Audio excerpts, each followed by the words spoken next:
62 candidates are going to be on your June primary ballot running for governor.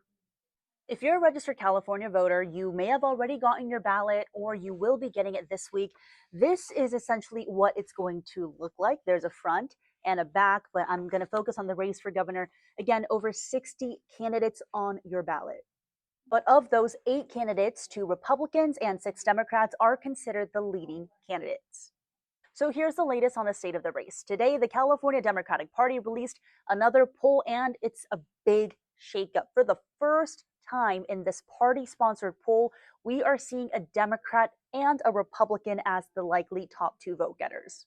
And I say for the first time because they've been doing these polls since March, and it's always been Republican Steve Hilton and Republican Chad Bianco that were seen as the likely top 2 vote getters. This time, it's Republican Steve Hilton and Democrat Javier Becerra tied with 18% of likely voters.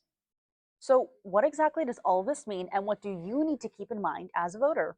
So for a very long time now, there's been a big concern that it's going to be 2 Republicans advancing to November, entirely boxing out Democrats because there were so many Democratic candidates. So that could potentially dilute that blue vote. But over the course of a month, we saw 2 major Democratic candidates dropping out.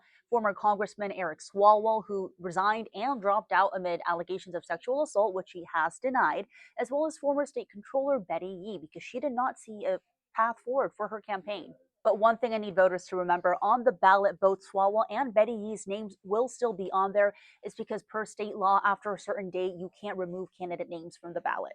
And here are the rest of those poll results. Right behind Hilton and Becerra is Republican Riverside County Sheriff Chad Bianco with 14% of likely voters.